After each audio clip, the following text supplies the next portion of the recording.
La Guerra Civil Española enfrenta de 1936 a 1939 a los republicanos, partidarios de una España progresista y liberal, incluso revolucionaria, contra los nacionales, que apoyan un régimen tradicional y conservador de tendencia fascista. Es el resultado de profundas tensiones políticas y sociales que nacen en el siglo XIX y que se incrementan a partir de los años 20 y que ni la caída de la monarquía en 1931 ni la Segunda República lograron frenar. Al contrario, la fragilidad de las nuevas instituciones y el negativo clima internacional de los años 30 contribuyen a radicalizar esta vida política, por lo que en 1936 el ejército intenta derrotar al Frente Popular, que es la alianza de partidos de izquierda que habían llegado al poder unos meses antes. Enseguida, el general Franco lidera a los nacionales e instaura una dictadura propia, que se mantiene tras su victoria en 1939. El bando republicano, por su parte, está más dividido y solo destacan verdaderamente las figuras de Manuel Azaña, presidente de la República, de 1936 al 39, de Francisco Largo Caballero, que fue el jefe de gobierno de septiembre del 36 a mayo del 37, y de su sucesor, Juan Negrín. El conflicto adopta rápidamente una dimensión internacional y aunque Inglaterra y Francia rechazan implicarse, Joseph Stalin por una parte y Adolfo Hitler y Benito Mussolini por otra, apoyan respectivamente a los republicanos y a los nacionales, hasta tal punto que algunos historiadores no dudan en afirmar que se trató de un ensayo general previo al segundo conflicto mundial que estaba ya por estallar. Hoy aquí en Crónica Lunares vamos a hablar de la Guerra Civil Española. Yo soy Irving Sun, esto como les digo es Crónica Lunares y pues comenzamos. Cierra los ojos, cierra los ojos, cierra los ojos, cierra los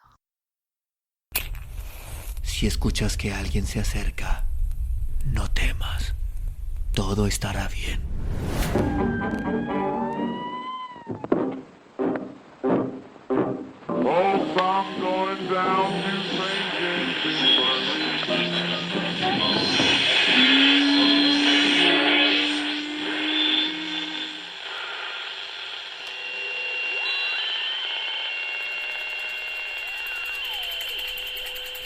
Estás escuchando Crónica Lunares, el lugar donde entra por tus oídos.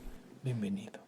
La guerra civil estalla cuando el contexto nacional e internacional es especialmente inestable, como en muchos de los movimientos sociales que hay. En 1923, bajo la dictadura de Miguel Primo de Rivera, la monarquía constitucional desde 1874 no solo es la sombra de sí misma, ya que poco después, el 14 de abril de 1931, se proclama la Segunda República tras la victoria en las elecciones municipales de los republicanos. Ahora bien, en 5 años, la mayoría del voto cambia 3 veces de bando, lo que la izquierda hace en 1931 a 1933. Lo deshace la derecha del 34 al 35, antes de que la izquierda logre recuperar el poder en el 36 gracias al Frente Popular. La llegada de la izquierda al poder agrava estas tensiones y los extremistas de ambos bandos se vuelven, como siempre, cada vez más violentos. La Segunda República cuenta con poca unanimidad, por decirlo de algún modo, tanto por parte de la derecha como de la izquierda. Las discrepancias entre ambos grupos políticos, así como entre los republicanos y los que se oponen a este tipo de régimen, son demasiado importantes para llegar a un entendimiento. Sin embargo, durante las crisis más graves, como lo será la guerra civil, lo que prevalece es la oposición entre lo que es la derecha y la izquierda. Entre los republicanos se encuentran los partidos reformistas y moderados del centro de derecha y del centro de izquierda, al que pertenece Manuel Azaña, que ya lo nombramos. El Partido Socialista Obrero Español, el PSOE, y su sindicato, la Unión General de Trabajadores, la UGT, también lo son durante un tiempo antes de dejarse llevar por la tentación revolucionaria a partir de 1933 bajo la influencia de Francisco Largo Caballero. Finalmente, la SEDA, que es la Confederación Española de Derechas Autónomas, un partido católico y conservador fundado en 1932 por José María Gil Robles, respeta la legalidad para compensar el peso electoral de esta izquierda. Los antirrepublicanos también son muy poderosos. Los anarquistas se agrupan en la FAI, lo que es la Federación Anarquista Ibérica, y en la poderosa CNT, lo que es la Confederación Nacional de Trabajo, que cuenta con casi 1.600.000 miembros en 1936, apenas en el 36. Revolucionarios y partidarios de la colectivización radical rechazan claramente esta república, al igual que la POM, el Partido Obrero de Unificación Marxista. Un partido comunista que es anti-estalinista, fundado en 1935 y liderado por Andrew Nin.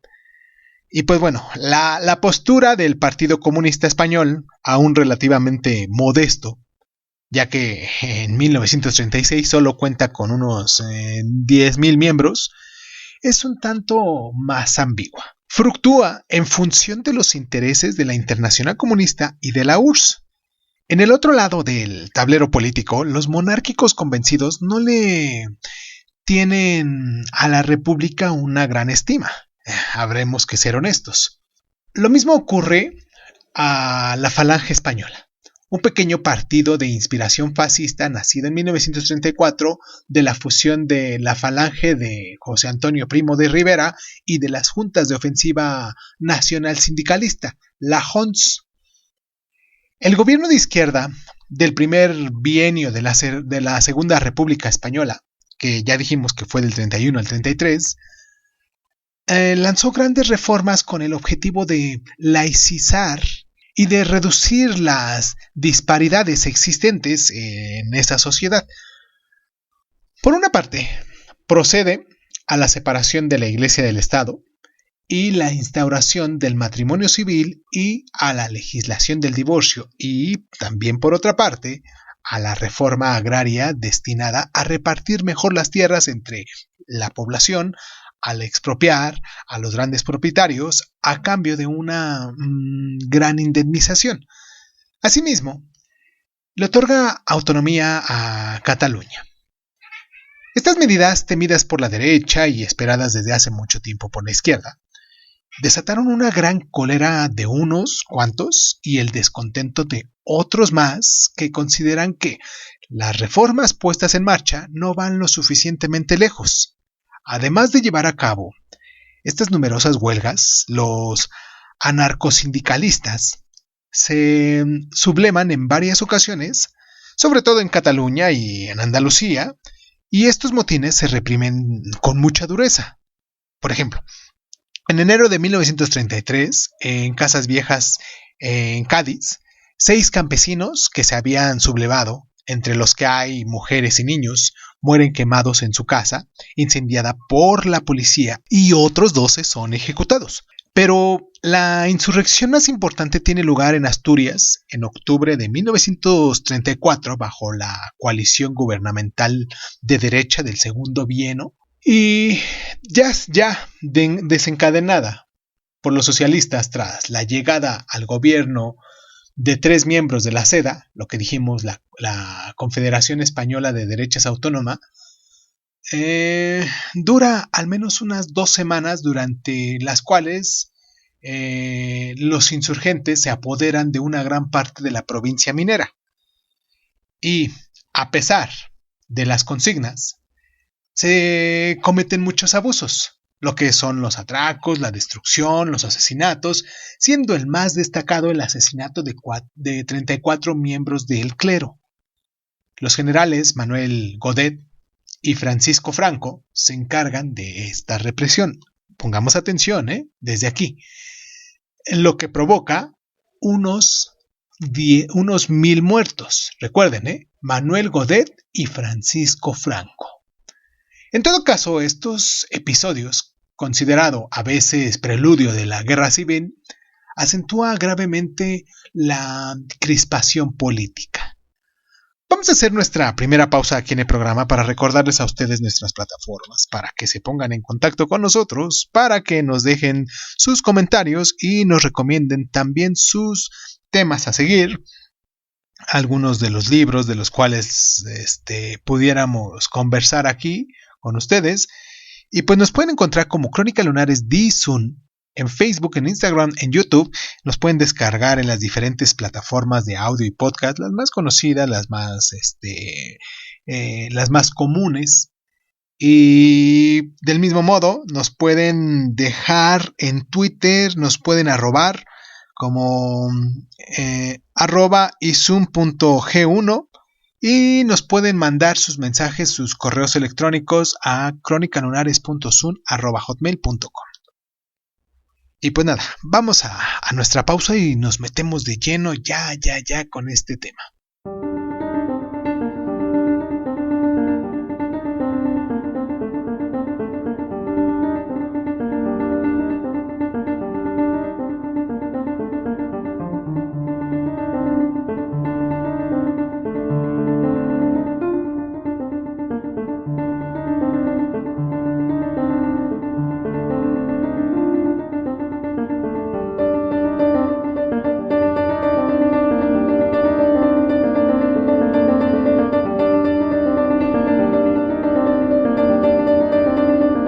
La coyuntura internacional también es un tanto deplorable y no ayudó de ninguna forma a que España aliviara sus disensiones internas.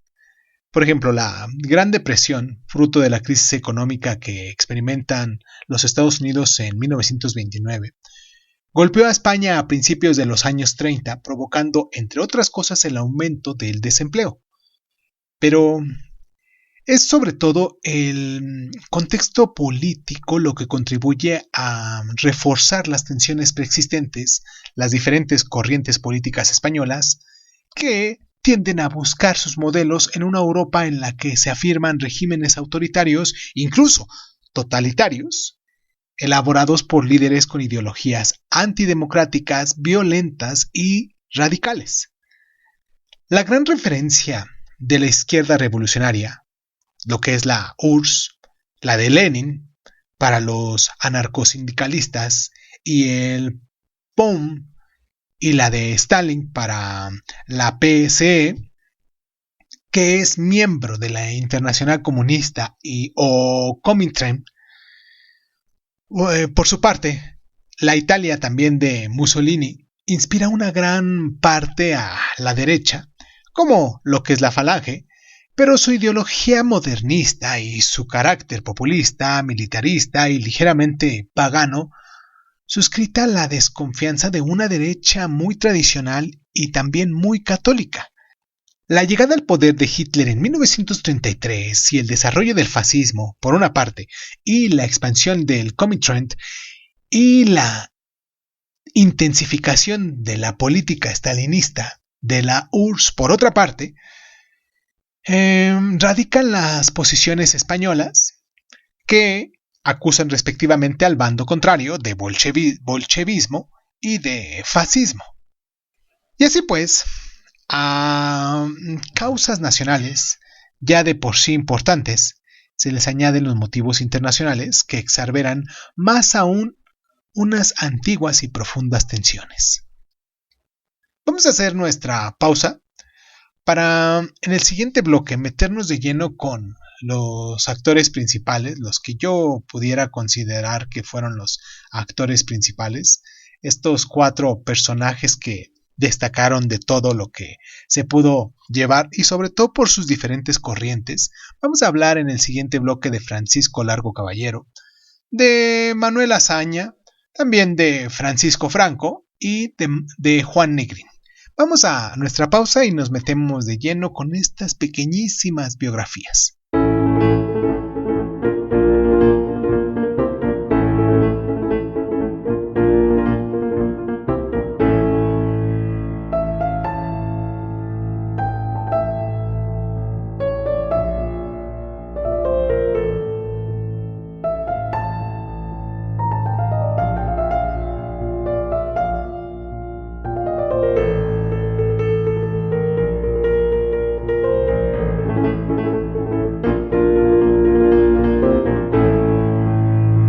Hablemos de Francisco Largo Caballero, que fue jefe de gobierno del 36 al 37. Este personaje nació en Madrid de 1869, en el seno de una familia modesta. Fue trabajador de la construcción y se afilia a la UGT en 1888 y al PSOE en 1894.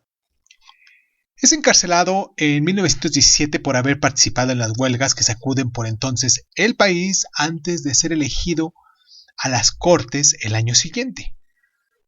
Es secretario general de la UGT desde 1918 y después presidente de la PSOE en 1932, para convertirse en ministro de Trabajo de la Segunda República.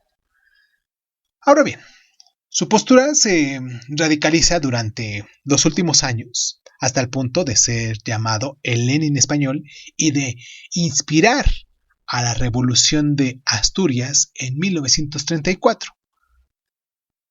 Unas semanas después del golpe de Estado de julio de 1936, es nombrado jefe de gobierno y ministro de guerra, y entonces se refuerza por disciplinar al ejército y porque se respete la autoridad del gobierno en la zona republicana, pero se convierte enseguida en el blanco de las maquinaciones del PCE, que quiere tomar las riendas de las operaciones y se ve obligado a dimitir en la primavera de 1937. Tras la derrota republicana, se exilia en Francia. Es detenido y seguidamente deportado por los alemanes en 1940, y ya para finalizar es liberado por la URSS y muere en París en 1946.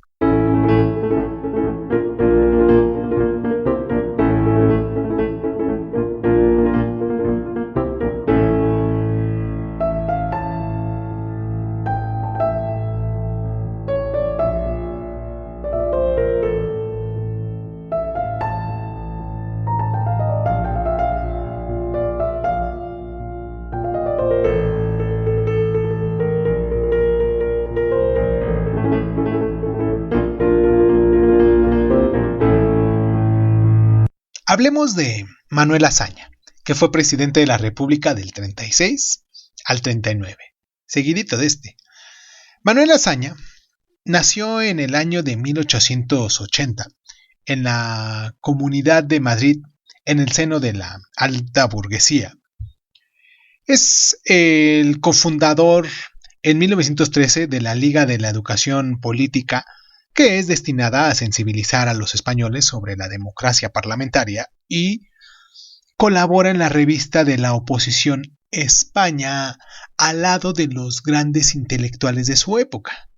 También fue admirador de la República Francesa y es uno de los portavoces de la oposición moderada bajo la dictadura de Primo de Rivera, y después se convierte en jefe de gobierno tras la proclamación de la Segunda República, que quiere gobernar mediante la razón, como todo mundo dice.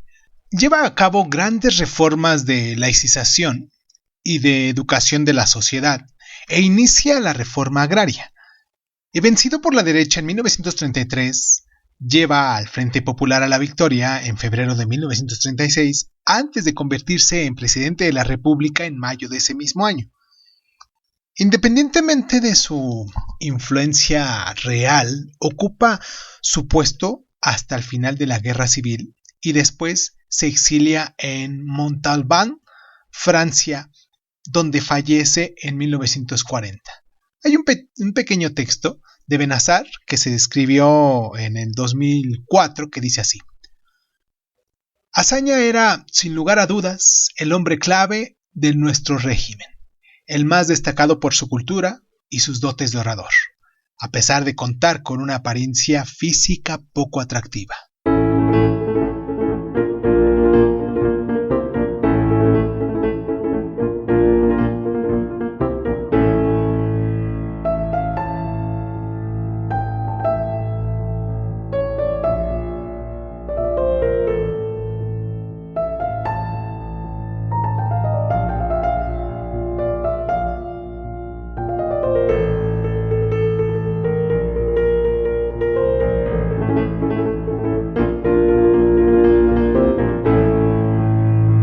Ahora, hablemos brevemente en este momento, claro, porque más adelante vamos a abordarlo un poco más amplio, de Francisco Franco, que fue general y hombre de Estado español.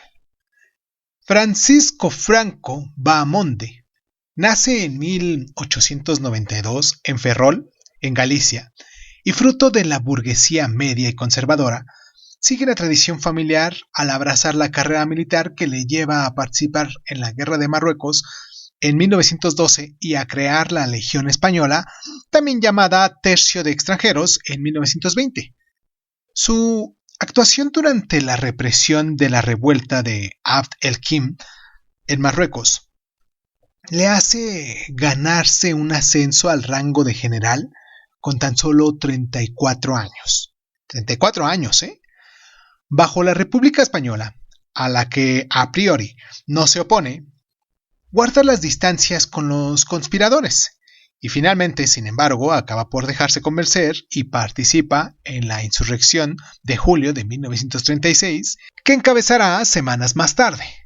Al final de la guerra, Franco, conocido por muchos como el caudillo, se convierte oficialmente en jefe de Estado, instaura una dictadura personal, al principio dura y muy represiva, antes de suavizar su política. Muere en 1975 tras haber nombrado como sucesor 6 años antes a Juan Carlos de Borbón. Francisco Franco, dotado de una personalidad relativamente ordinaria, tiene las mismas ideas sobre el mundo y los acontecimientos que ocurren en él que la mayoría de los españoles procedentes de su mismo tiempo y de su mismo entorno. Es un militar pragmático, o bueno, fue un militar pragmático, fue un católico conservador, apegado a la unidad y a la grandeza de la España histórica, y siempre desconfiará de las ideologías nuevas y violentas como las que preconizan el fascismo y el nazismo.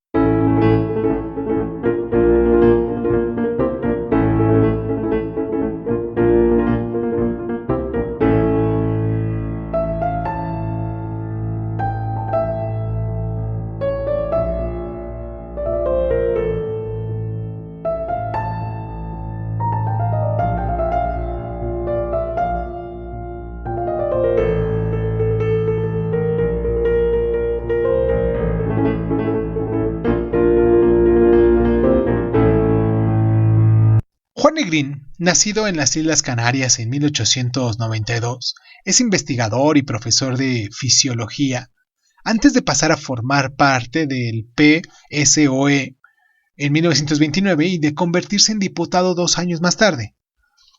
Partidario de un socialismo moderado, encabeza el PSOE tras la Revolución de Asturias de 1934, debido a que Largo Caballero había sido encarcelado por participar activamente en esa revuelta.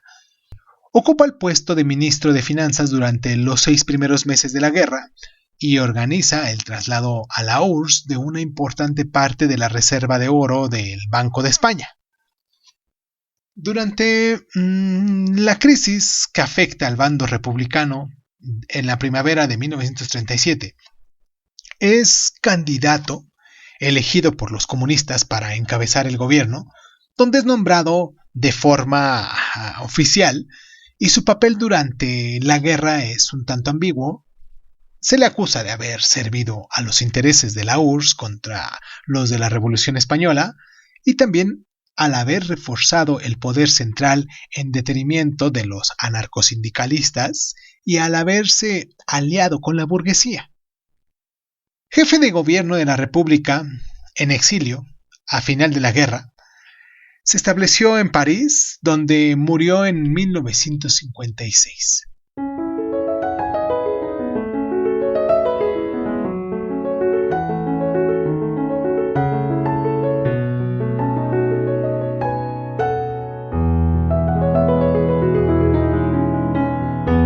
Y ahora sí, vayamos a lo bueno, al tema que nos concierne el día de hoy. Lo vamos a hacer un poquito largo, de un jalón todo. ¿Les parece? Hablemos de la Guerra Civil Española. El asesinato del jefe monárquico José Calvo Soleto el 13 de julio de 1933 sería que es el punto culminante de los desórdenes políticos de la primavera del 36 y desata esta guerra civil. El acontecimiento acaba por convencer a los últimos generales que se mostraban hasta entonces reticentes, como lo fue Franco, de participar en el pronunciamiento preparado desde hacía tiempo por una parte del ejército dirigido por el general Emilio Mola. La primera insurrección tiene lugar en Marruecos español, claro, el 17 de julio, seguido al día siguiente de la insurrección militar en España, pero culmina con un fracaso parcial y menos de la mitad del territorio cae en manos de los que se hacen llamar nacionales o el movimiento. Aunque logran controlar el norte de Marruecos, otras zonas se mantienen fieles a la República. Las principales ciudades de Andalucía, Castilla Vieja, Galicia, Navarra y una parte de Aragón, Madrid, Castilla la Nueva, Extremadura, Cataluña, Asturias y el Levante. La guerra encuentra su origen en este equilibrio de fuerzas, puesto que el éxito absoluto de la insurrección y su fracaso total habrían resuelto enseguida la situación. Andalucía es sometida rápidamente por los nacionales que buscan a partir de ahora unir al ejército del sur con el ejército del norte dirigido por Emilio Mola, principal organizador del golpe de Estado, y Franco, que dirige las operaciones en Marruecos, debe ahora hacer que sus tropas atraviesen el estrecho de Gibraltar, defendido por la Marina, que se mantiene en gran parte fiel a la República, y lo logra estableciendo el primer puente aéreo de la historia con ayuda de la aviación alemana e italiana. Y a finales de septiembre de 1936, cuando el presunto jefe de la rebelión, José Sanjurjo, pierde la vida en un accidente de avión, Franco es declarado jefe de Estado y general jefe de los ejércitos de los insurgentes. Más que un conflicto entre dos partes opuestas, en la guerra de España se enfrentan múltiples corrientes ideológicas cuya ceguera dogmática conduce a las peores atrocidades. Desde las primeras semanas, numerosas ejecuciones sumarias minan a ambos bandos. Los rebeldes y los republicanos se asesinan respectivamente a personalidades como el poeta Francisco García Lorca, a José Antonio Primo de Rivera. Unas 5.000 personas son masacradas por los nacionales en Badajoz, mientras que las bandas de milicias republicanas siembran el terror en Madrid. Un jefe rebelde expone en las calles de Sevilla los cuerpos de unas 9.000 víctimas asesinadas tras la revuelta obrera, y los rojos, por su parte, que multiplican los saqueos y los actos de vandalismo, ejecutan a casi 7.000 miembros del clero. Estos crímenes, a los que los dirigentes no les prestaron mucha atención al principio, tienen un fuerte impacto psicológico en el adversario y alimentan la propaganda de ambos bandos. Se calcula que la represión provoca no menos de 60,000 víctimas de las dos partes.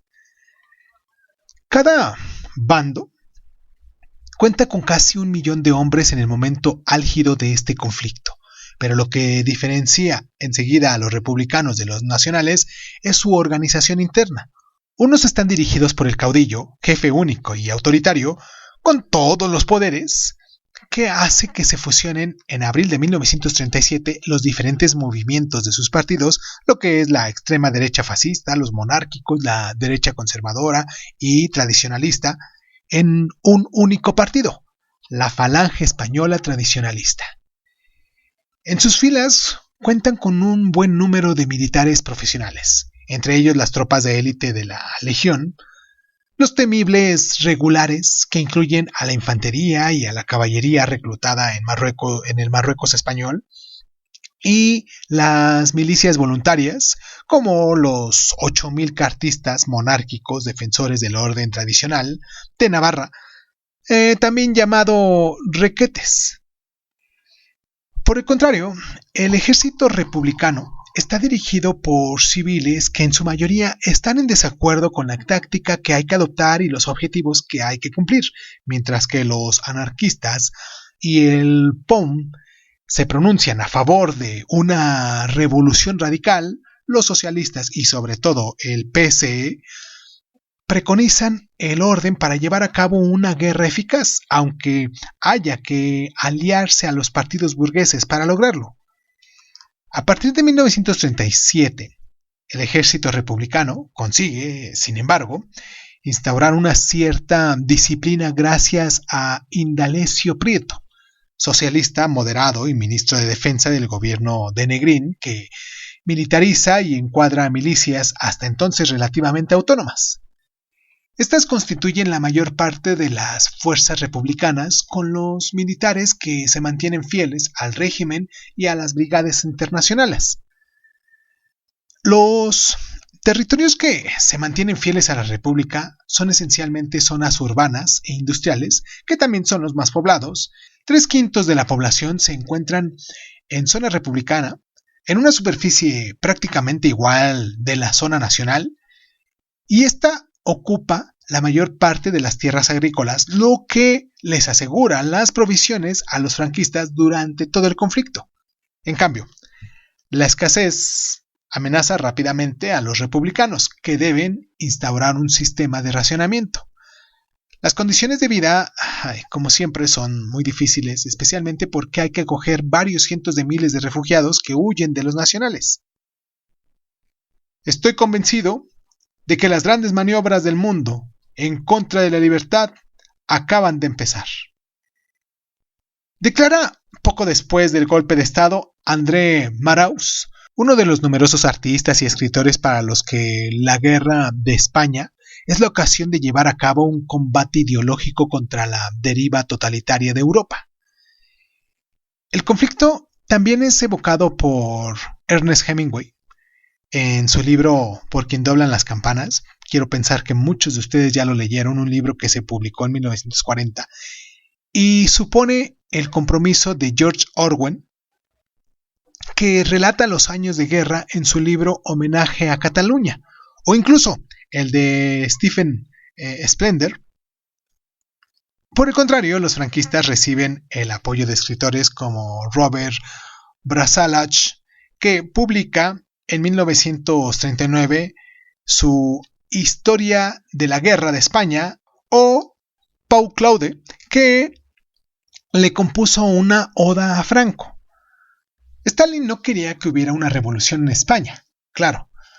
Esta estalla cuando la URSS, temiendo el aumento de poder del nazismo, intenta acercarse a las democracias occidentales, y para no ahuyentarlas apoyando la revolución, Stalin centra su intervención en el combate antifascista. Por este motivo recomienda a la Internacional Comunista tomar el control del bando republicano mediante el PSE, cuyos efectivos aumentan rápidamente durante la guerra hasta llegar a contar con unos 380,000 miembros en el verano de 1937 para salvaguardar así las instituciones y respetar las reglas de la legalidad, lo que implica reprimir las veleidades demasiado revolucionarias de estos anarquistas. La URSS le proporciona a los republicanos casi unos 1,000 aviones, 15,000 metralletas y unos 350 tanques. Stalin le factura 800 millones a los republicanos y cobra directamente de las 457 toneladas de oro español puestas a salvo en el Kremlin por Juan Negrín. Un día después del golpe de Estado, Franco envía emisarios a Hitler y a Mussolini para convencerlos de que le ayuden, y Hitler, para quien España es secundaria en sus objetivos estratégicos, duda en un principio, claro, como todo mundo, pero después ve la ocasión de una alianza que perjudique a Francia y a Inglaterra, y además la ayuda de la logística. Envía a lo largo de la guerra cientos de piezas de la defensa contra aviones y otros cañones,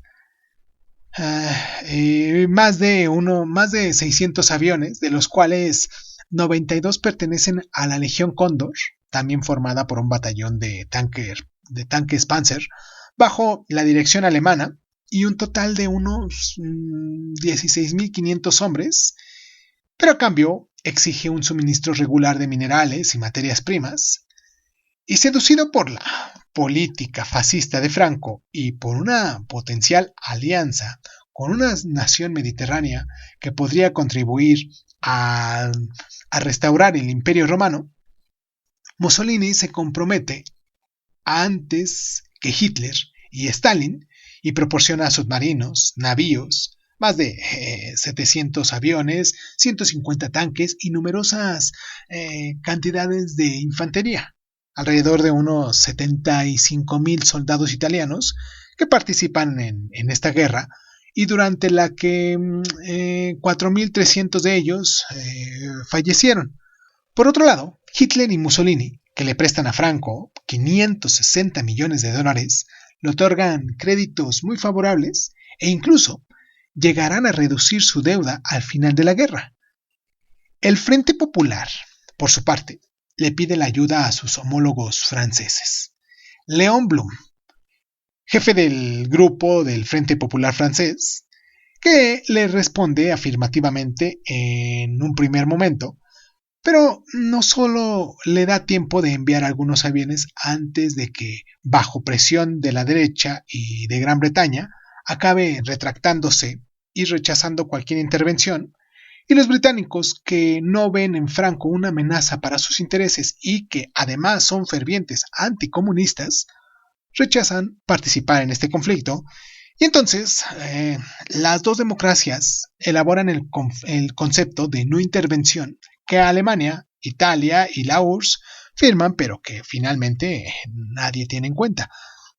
En lo que respecta a los Estados Unidos, además de una cierta indiferencia debido a su política aislacionista, están divididos entre conservadores y demócratas. Durante el invierno de 1936 y 37, los nacionales y sus aliados italianos intentan en 3 ocasiones romper la defensa de Madrid. A cada intento, los republicanos se mantienen firmes y contraatacan hasta que los nacionales son definitivamente derrotados el 18 de marzo de 1937, renunciando a tomar esta ciudad. Esta batalla simboliza el "no pasarán", pronunciado por el dirigente del Partido Comunista Vasco, Dolores Ibarruti. Llamada la Pasionaria, se convierte en el gran lema republicano de la guerra. Frente a la resistencia de Madrid, Franco decide atacar las zonas republicanas del norte. Durante esta campaña tiene lugar en la ciudad vasca de Guernica uno de los primeros bombardeos aéreos en alfombra que caracterizan las guerras modernas desde ese momento y que establece la táctica de apoyo aéreo a las fuerzas de infantería.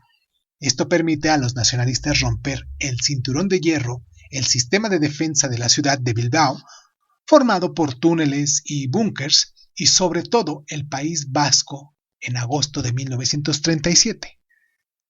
Asturias cae 2 meses después. En el bando republicano, la oposición entre anarquistas de la CNT y los marxistas de la POMP, por una parte, y entre el gobierno y los comunistas, el PSE y su rama catalana, lo que es la PSUC, por otra parte, alcanzaron su apogeo en mayo de 1937. Y durante una semana, ambos movimientos se enfrentaron en las calles en Barcelona. Los combates causan unas 400 víctimas y alrededor de unos 1000 heridos, y los comunistas logran acabar con el POUM, comparado por Stalin con la disidencia trotskista, y su líder, Andrei Nin, es asesinado por los servicios comunistas, y estos hechos quebrantan gravemente al Partido Republicano. A finales de diciembre de 1937, los republicanos intentan un ataque contra Teruel en Aragón, toman la ciudad, pero no la lograron mantener en su poder. En la primavera de 1938 implica unos 800,000 hombres en un gran despliegue ofensivo en las márgenes del Ebro. Aunque al principio la maniobra parece tener éxito, tras algunos 3 meses de violentos combates, los nacionalistas vuelven a formar la delantera, y de hecho, aunque el ejército republicano parece muy eficaz en la defensa, lo es mucho menos en las contradefensas. Ahora bien, a pesar de la crítica situación en la que se encuentran los republicanos, Juan Negrín sigue preconizando la resistencia a todo precio para que el conflicto dure lo máximo posible, y con la esperanza de que si la guerra estallaba en Europa, Francia acudiera a combatir el fascismo a su lado. Franco, que quiere erradicar metódicamente toda resistencia, tampoco tiene mucha prisa por acabar, lo que se le suma al hecho de que Hitler le anima en este sentido. Y en este efecto, este último aprovecha la distracción que le procura el conflicto español para llevar a cabo su política de anexión en Europa Central. Pero la victoria del caudillo fue inevitable. Barcelona cae en enero de 1939, Madrid y Valencia en marzo, y el 1 de abril de 1939 Franco anuncia el fin de la guerra.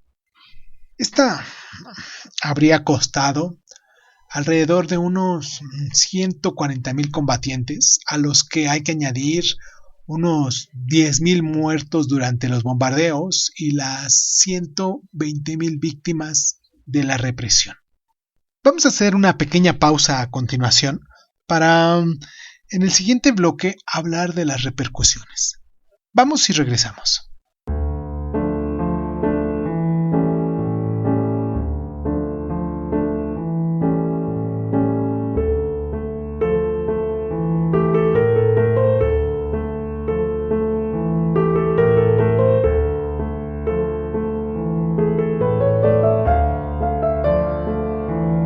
Franco estaba decidido a no perdonar nada y a erradicar cualquier amenaza, por lo que continúa con una gran represión cuando se alza con la victoria y proclama la ley marcial, que no será levantada hasta 1948.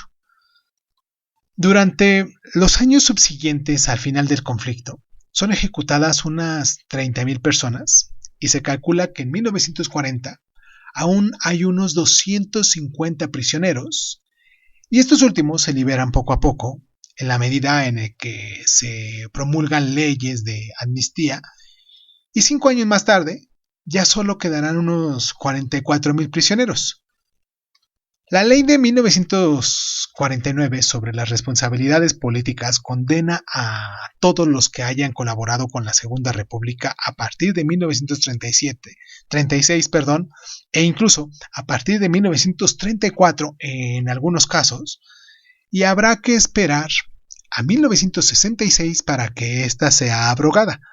Los francmasones, acusados de conspirar contra los intereses de España desde los siglos XIX, también son perseguidos y es el comunismo que ahora ya se encuentra prohibido.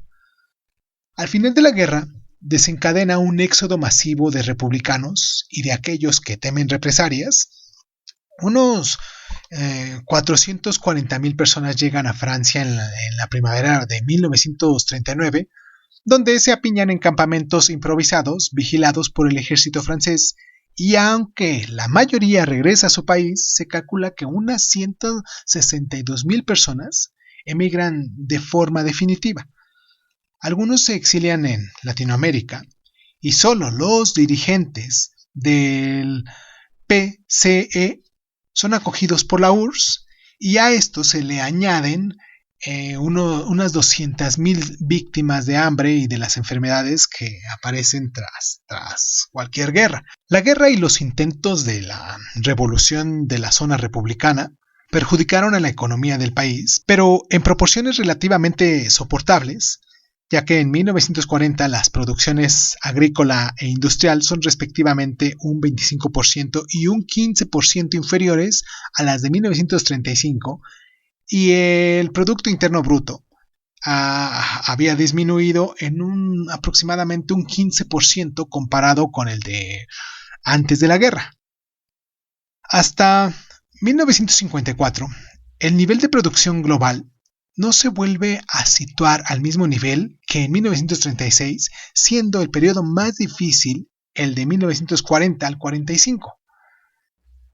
Varios aspectos de la Guerra Civil Española llevan a ciertos historiadores a considerar un laboratorio o un preludio de la Segunda Guerra Mundial, además del hecho de que se trata de un conflicto esencialmente ideológico, durante el que se enfrentan directamente los comunistas y los nazis, y esta es la ocasión para que los beligerantes, en especial para Alemania, de aprobar material nuevo y de establecer nuevas tácticas militares, lo que son los bombardeos, estos bombardeos que se dieron de forma masiva, el apoyo aéreo a las tropas terrestres, entre tantas tácticas de guerra.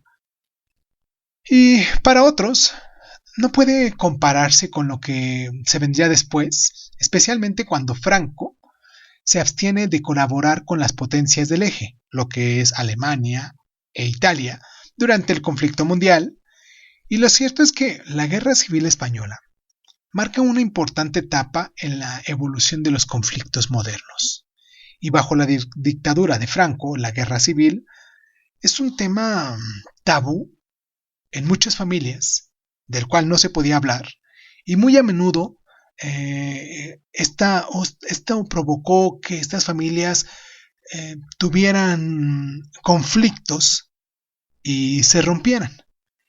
Y oficialmente la versión franquista es la única autorizada, y durante la transición democrática que lleva a la actual monarquía constitucional, se comienzan a oír voces disidentes o tal vez simplemente objetivas. Sin embargo, la sociedad intenta tácitamente evitar el tema de la guerra civil en la vida política y pública.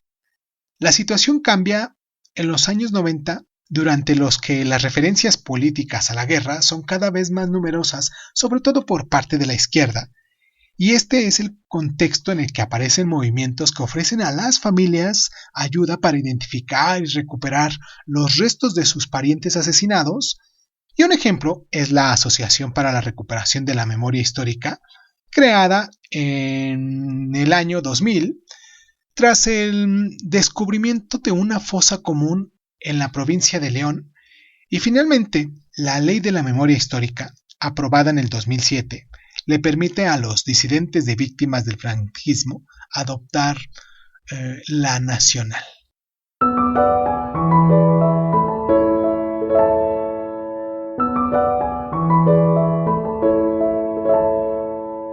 Quiero terminar nuestro programa del día de hoy con un pequeño resumen.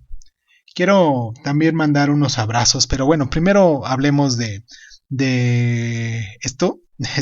este pequeño resumen que vamos a hacer. ¿Les parece? A ver, empezamos. Durante la Segunda República Española, lo que fue la derecha, formada por los conservadores, católicos, republicanos y monárquicos, y también los fascistas, y lo que fue la izquierda, compuesta por reformistas republicanos, los socialistas, los comunistas y algunos anarquistas, se radicalizan tras el aumento de las tensiones internas y el crecimiento de los totalitarismos en lo que fue Europa.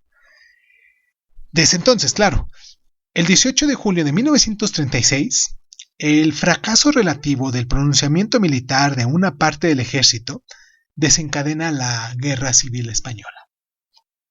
A principios de la guerra, las fuerzas nacionales o franquistas, la unión de la derecha y las repúblicas, que es lo de la unión de la izquierda, están bastante equilibradas desde un punto de vista territorial.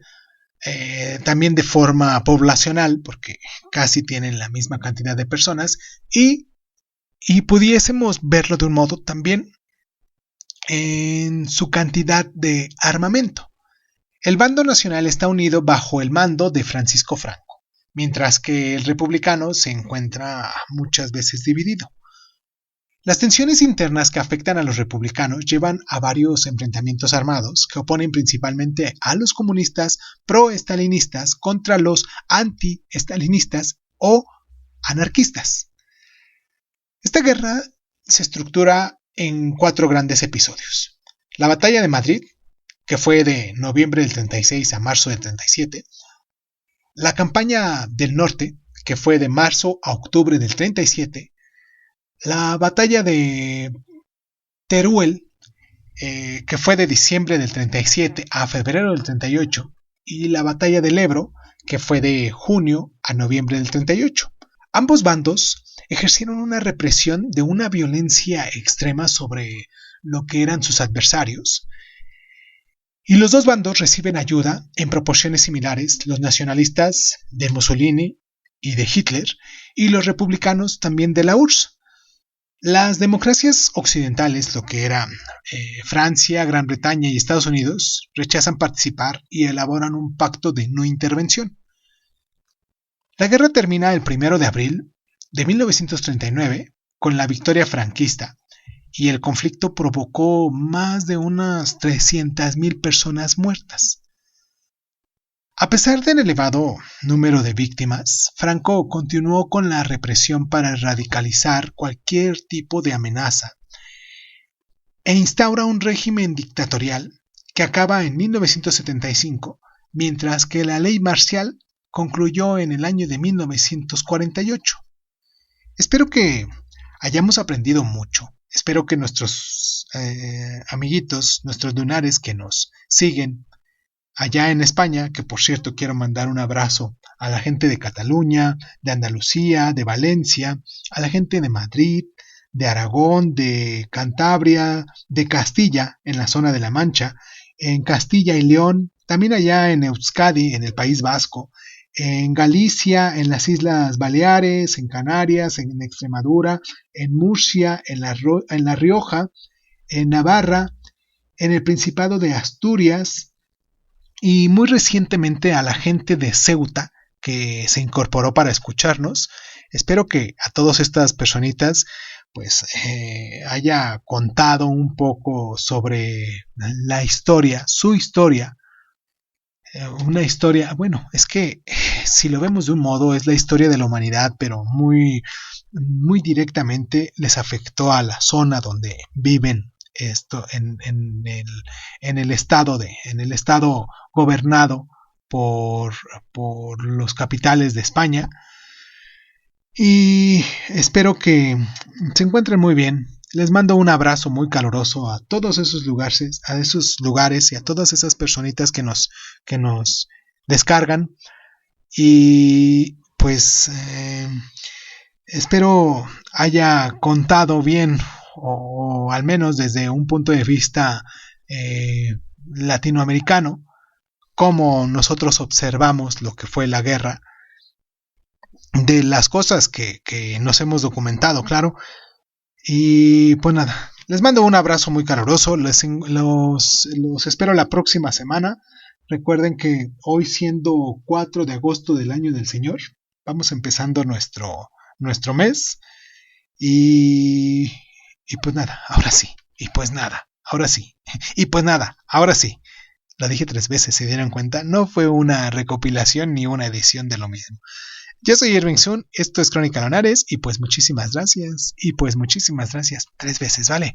Y pues muchísimas gracias por estar.